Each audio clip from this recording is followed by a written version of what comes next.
In this video, I'm going to show you how to draw a mind map with Canva within Zoom meeting in Canvas. To do that, I'm going to use the whiteboard feature over here. So I can click to start a new whiteboard.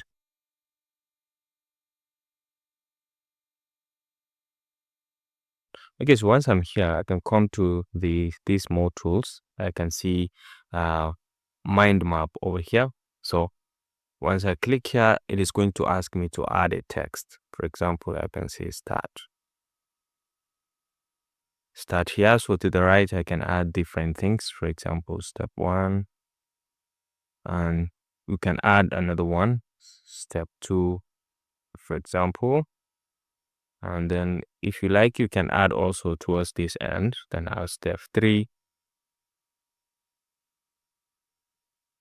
step 5, for example. And then you can add to, and then you can rearrange them. Also, you can click on any, you can select and drag probably and change the view, the size or the shape of the mind map. You can play around with it however you want it, to something like this. Okay, and in each case you have the option to play around with the features over here. The font sizes, you can make it backgroundless, change the color of the background and so on, and you can lock things and even have more other features from here as regards the control of what you have over there.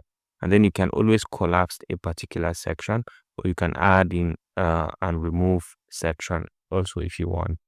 So let's say we can have a branch here. Okay.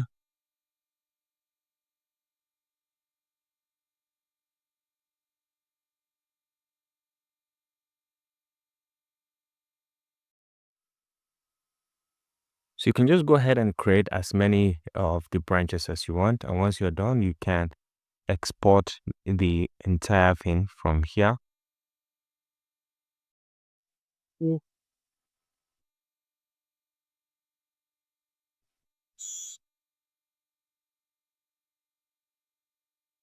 We can highlight and then you can export it. For example, you can right click and say export, and you can export just this section as a PNG, and it's going to download the entire mind map as a PNG. Or if you want other formats, you can select as well and then give it a name. The area, okay, you can say capture the area or selection. This is what we have: selection, or the page or the frame if you are interested, or the canvas, show canvas background. And then once you click on export, it is going to export this to your audience, onto your screen, and then you can share as well this particular mind map if you're interested in sharing with this feature. If you found this helpful, please leave a like.